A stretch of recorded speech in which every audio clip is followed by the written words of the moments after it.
Hello, we're back with Sean Jordan of StrataPress for best accounting and bookkeeping practices for Strata corporations. Welcome back, Sean. Well, thank you, Thomas, and happy to be here. This isn't my I've got to strongest. say, Sorry. yeah, you're not either. Okay, well, here we go. A couple of people that are not especially strong on bookkeeping talking about bookkeeping. I don't know. Should everybody tune into this or what?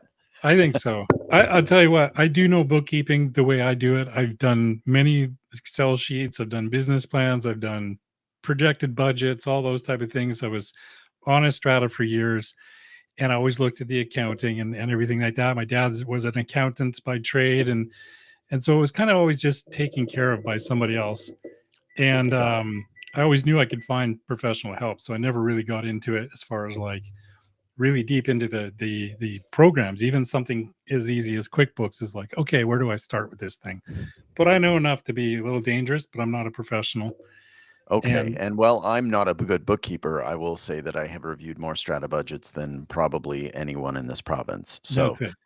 yeah, very, very glad to be here on this important topic because it's fundamental to everything that a strata does. It So, is. before we jump into it, tell us a bit more about StrataPress. Oh, well, StrataPress is a platform. It's we sell Strata documents to realtors, lawyers, and notaries, and we have a Strata owners portal, which shares those documents with Strata owners, so they can create an account, access documents about their property, and then they can communicate with their Strata managers and property managers as well. So that's the platform in a nutshell. We've been at it probably close to 10 years, and it just keeps growing. And now we're adding an accounting feature, accounting and bookkeeping. That's why this topic I thought would be interesting, because we're working on that now, and we're working with volunteer Strata Council members, getting their feedback on our platform, and it's coming from people who have accounting experience, of course, and so giving us Fantastic. feedback on that. So it is a big topic. Where should we begin? Well, I think it's one of the most important things about being on council is being responsible for the budget and oversight on spending. So this is more about maybe not best accounting practices, but about building confidence through better strata accounting practices. So, like I said, strong accounting practices for a strata, they're more than just a regulatory requirement. They're a foundation of trust and effective governance. It is required by, you need to keep your books in up to date and in order so that you have confidence in your communities that they trust with what's going on. So I'd say better accounting means better governance, and better governance leads to stronger, more confident communities. Absolutely. We know that to be true. And what is this requirement about segregation? Okay, so segregation, that is the Strata Property Act legally requires two separate funds, one for the operating fund that handles day-to-day expenses such as like maintenance, insurance, and utilities, and you have a contingency reserve fund for long-term repairs and capital replacements. So an operating fund for the Strata Corporation is the money used to pay for common expenses that occur once a year or more frequently, such as like utilities, landscaping, and insurance. And then your contingency reserve fund, usually referred to as the CRF, helps pay for expenses that occur less than once a year or do not occur at all. These might be like replacing a roof, upgrading the elevator, repaving a road, or even paying for. Now, I think you can use those funds to pay for the depreciation report and the new electrical planning report. So that's kind of Excellent. money set aside. So mixing funds can create compliance issues and confusion about what money is available for what purpose. So you got to keep your operating fund and your CRF separate. Excellent. Thank you for that. Separate banks accounts would be probably the best for those. Not just on the books, but actually have separate bank accounts. Absolutely. Monthly reconciliation. This is one of the simplest, most powerful safeguards in bookkeeping to ensure every transaction matches between the bank statements and the accounting records. So you want to compare your bank statements against accounting records each month to confirm accuracy. And then that helps identify or correct errors such as like double entries or missed deposits, So again, the reconciliation on a monthly basis builds confidence in the reports that you're providing to the council and owners. And if you start missing these things or you have a delay in doing reconciliation, that's usually the first sign of weak financial control, and things can spiral from there. So you got to keep on top of this stuff on a monthly basis. So that's what that's all about. It's a good practice. Great. Um, Accrual versus cash accounting. This was new to me up until we started doing the accounting program for StrataPress. And the person who's designing the back end, he's designed a couple of different accounting platforms for similar industries, and he always uses accrual versus cash. So cash accounting records transactions only when money changes hands. In other words, revenue is recorded only when cash is actually received, whereas accrual is a method that records revenue when it's earned, meaning when a product or service has been delivered to a customer and there's a reasonable expectation of payment. So that's the one most prefer. That was the one talking with accountants and getting feedback. That's the one they were recommending to go with. Accrual accounting records income and expenses when they're earned and provides a more accurate financial picture. So, Absolutely. yeah, Yes, obviously, accrual accounting makes sense to accountants. It doesn't make as much sense to the rest of us, and I'm saying that just as someone who has spent a career in finance. I tend to still think about my life in cash accounting terms because if I don't have the money in my hand, it doesn't count. right. Um, but that is accrual is the basis under which all modern accounting is Yeah. completed. Yep. And I think that obviously that's how your system is being designed, and that's for the best. Yeah. Um, can we put this into sort of more concrete terms, Sean? This means that in an accrual method, you would be counting a strata fee when it's supposed to be paid at the beginning of the month, for example, and not when the cash is actually received from a particular owner that's been on vacation and hadn't had direct deposit set up a week later, right? Yeah, it feels like Right. it's more real time. It's now. It's like this is the transaction, the money will be received, but this is the date or this is the time or the month that this money is earned, and it should be recorded in that.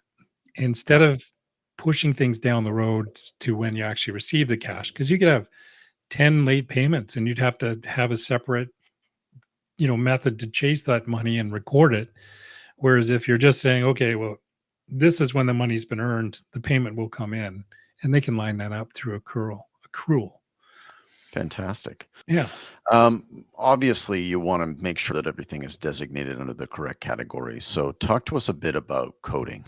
Yeah. So in our budgeting or in the budgeting in our system, everything would have a code or a category. So these would be things, I can't even think of what those would be necessarily, but your revenue expenses, maybe it's a landscaping expense, maybe it's your workout room, maybe it's the elevator, things that have expense. So you got to categorize that so that you can keep track of these things. So each transaction should be recorded under one of your correct codes or categories. So this just helps keep things from being distorted and not complicated. Misclassified expenses can distort budgets and financial reports if you aren't tracking that stuff properly. So you can use what they call a chart of accounts. You can Google that. I think there's an example in this a little later on here, um, where you can use codes for easy comparison. Uh, they're consistent as far as how you categorize stuff. So you might have to train somebody on understanding what those codes are. If you've got volunteers in a self-managed strata, and this is what we're talking about here, self-managed stratas, somebody's going to take over the treasury position and take over the accounting. They should understand what each one of those categories is for. Should be clear. And so that they can continue on and categorize expenses properly. So it all balances out in the end. We have mention here of both auditors and accountants. Can you tell us anything about when a strata might use one or the other? An auditor, usually, uh, I guess if you want to take a look at deep dive into your books, you get auditing done and they can look at everything and probably straighten out your accounting for you if it's a mess. But I'm not Right. sure where that wouldn't be handled by a good accountant. It's Um, interesting because my understanding is that Ontario has an audit requirement every year. Every community needs to have an audit completed, and those go out, those audited statements go out as part of the next AGM package. ah, And in British Columbia, there is no formal audit requirements for strata corporations. So they have to still have their accounts prepared, they have to file, but they do not have to get an audit. At least that's my working knowledge of it, which is oh, interesting. okay. Yeah. Yeah, I've never see with in a lot of cases I've been with professionally managed stratas, and I would only just get to review the accounting that they put together. And to me, as a Bearland Strata, 75 units, there was a lot of money being exchanged for a lot of different reasons, and they just keep track of that stuff. It's like a full-time position at a property management company. They usually have a team that's just doing accounting. And in some cases, I wouldn't even doubt they got a larger accounting, especially if they're dealing with commercial properties, a larger accounting team than they actually have of strata managers themselves. Because commercial Well, wise, yeah, there's not as much demand on a strata manager, so to speak. right. You're dealing with professionals who own these strata lots or businesses. There's usually less of them in a development, say 6 to 10 instead of 60. And they're usually professionals who are know what they're dealing with as far as payments and everything else. So yeah, just making a point that there's a lot of accounting in strata management. And I think that really speaks to how critical getting accounting right is for self-managed stratas because they don't have the benefit of a team. They are No. typically, one of the volunteer owners of the community, and they may or may not have a full accounting background, but they are taking on an important role, and they need software that will help them do that effectively. And Yeah. I know it's been a pain point for many small communities, and I'm intrigued that you're building something out to help. Yeah, and we're trying to keep it real simple so that basically you have a budget which has details in it where all the money's being allocated, and you have, your spending. So basically you have your budget at the beginning of the year. These are, approved by the council, sorry, approved by the strata owners. And so you're responsible for that. So you just have to keep track of what's being spent every month. Yeah, So every expenditure should have a paper trail, or a digital trail.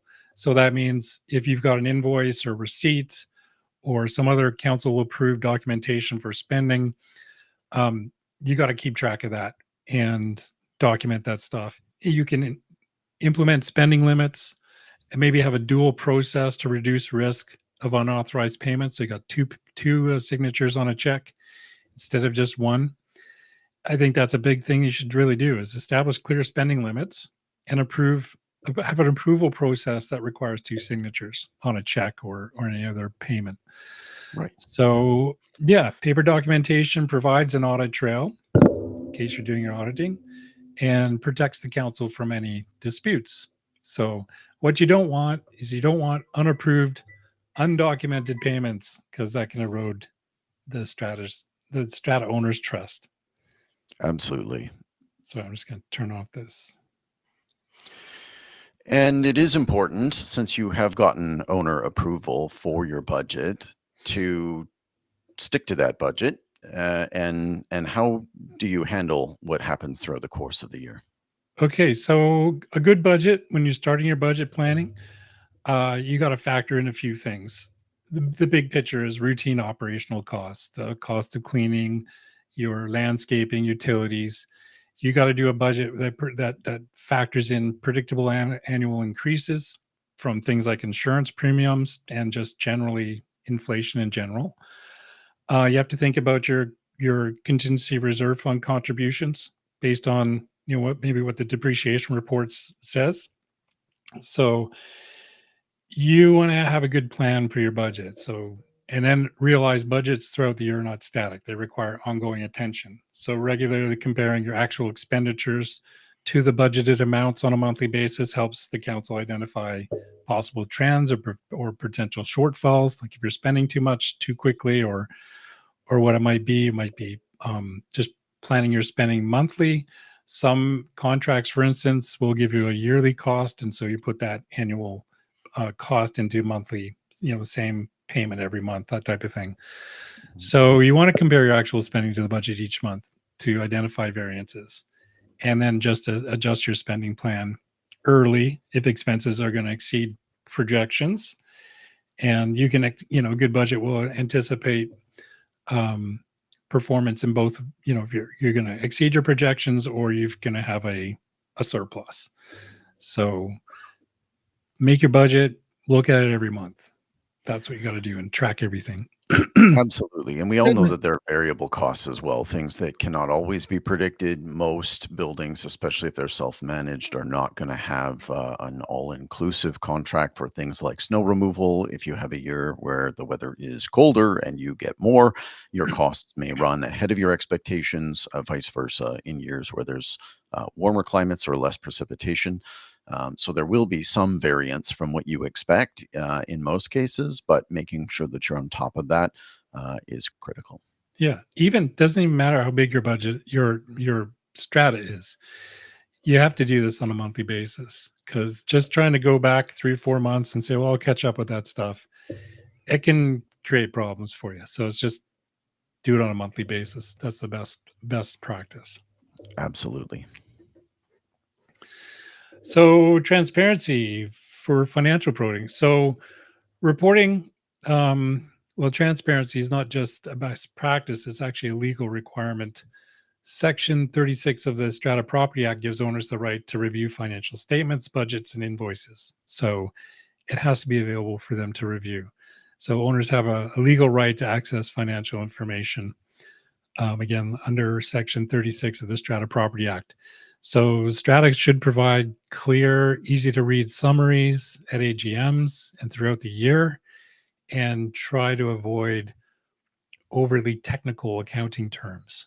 And I would even recommend, we had a property manager would use visual aids like pie charts and balance snapshots to communicate where the money's going, so people can easily understand what a pie chart looks like, and where the money's going, compared with like doing line items where it's just a whole bunch of numbers. So again, this comes down to building trust. Transparency builds trust, reduces conflict, and everybody knows where the money's going and being allocated, and it should be not confusing. No, that makes sense. I think, we've all seen how um, clarity helps. We talk a lot about transparency and communication, and we have seen cases hit both the CRT here and other tribunals across Canada where owners are not feeling like they're getting access to the information that they deserve, especially with respect to financial reporting. So, Mhm. I think that you've really nailed it with this. It helps build trust. It makes everyone feel more confident about where their money is going every month as they support their community. Yeah, and there's reference to the Strata Property Act. Everybody who owns a strata property should have a copy of the act, read through it. It's not complicated, lots of information in there, but it tells you what you have a right to and what you don't. And basically, that's the document that's kind of the backbone of governing stratas in BC. And I'll reference one of those here, Section 35. Um, it's a requirement to keep documentation. So as required in Section 35 of the Strata Property Act, you got to keep your invoices, receipts, contracts, statements, um, keep them all organized for at least 6 years. You can use cloud storage or digital filing for easy retrieval. We have all that available at StrataPress. So it also, having documentation and keeping it organized when it comes to producing Form Bs and having access to financial information to answer questions or prepare for an audit. You don't want to be disorganized. If you're disorganized, it'll cause delays, errors, and probably result in some unnecessary accounting costs. And just for reference, because I mentioned the Section 35, there's a link there, stratapress.com, strata-documents-retention-guide. If you go there, you'll see a list of the documents your strata is required to keep, and for how long. Some is indefinite, some has 2, 3, 6 year limits, things like that. So I thought that might Perfect. be So handy that's to a have. BC based guide. We'll put a link to that in the materials for this after the Okay, webinar. Thanks, Sean. great.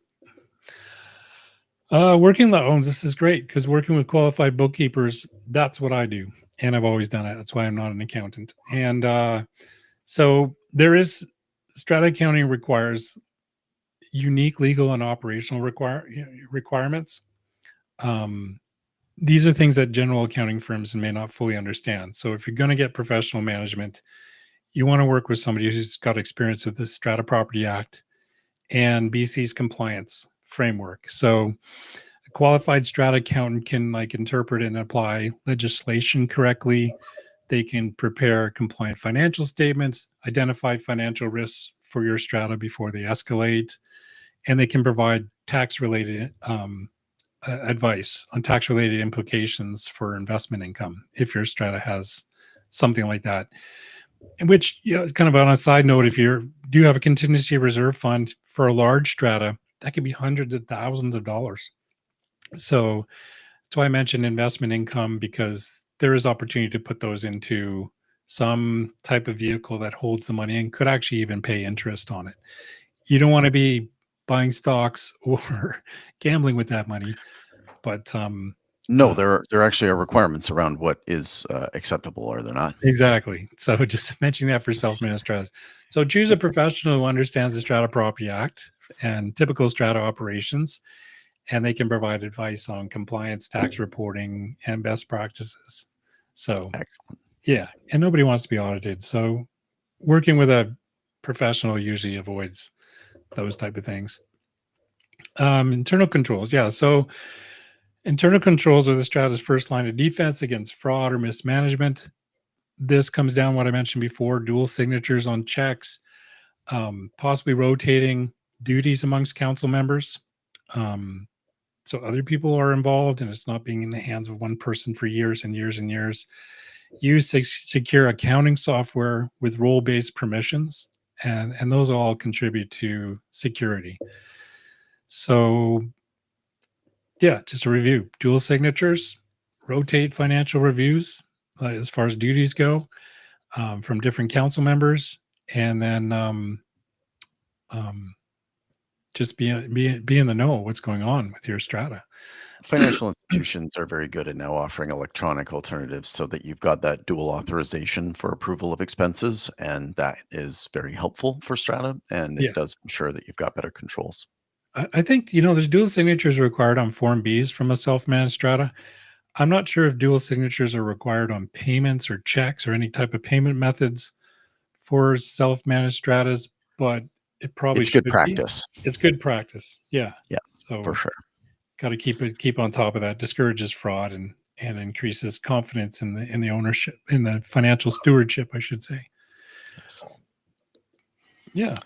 Oh, book a demo. Good. That's all we got. That's all about accounting. That's just 10 things that you could know about accounting. I did post a blog on StrataPress. Go to stratapress.com insights, and there is I wrote an article about this, outlining all those points we just went over in a little more detail. Excellent. Thanks, Sean. I did see that article posted. I think it's great. Good. I also think that the accounting software that you guys are developing will help a lot of these communities that are too small to have professional property management. They can't benefit from that team of accountants that is often working to ensure that they're compliant and that their statements and books and records are always current. Yeah. So I think that that's obviously a good alternative. I'm going to flash the link up again so someone can get onto the StrataPress site, look up that article or to book a demo. I'm looking forward to seeing some developments. Yeah. When do you think this might be something that members of the public will see in terms of StrataPress's? Probably first quarter of the new year, 2026. And we're having some strata owners beta tester right now, people with accounting experience who are working with self-managed stratas, or they're the treasurer of their own strata. They're giving us feedback, and we're really trying to keep this simple. You kind of see it more of a bookkeeping software. It keeps track of your expenses, manages your budget, and then we'll look at how we can tie this in with doing your tax return, and also providing access to professional accountants who can review the information maybe on an annual basis, quarterly, or biannually as well. Fantastic. So it'll be less expensive than having a full-time accountant on your especially if it's a smaller strata, it kind of Yeah. might be hard for them to justify doing the work and for you to pay for it. I mean, if it's a small strata, but if you're getting in like 30 or more units, then you should be looking at professional accounting assistance at the very least, in my opinion. Fantastic. Yeah. Good to All know. right. Well, thanks, Sean. Appreciate No it. problem. We'll be back next month with another topic of strata education. And until then, everyone, grab the link there on your screen.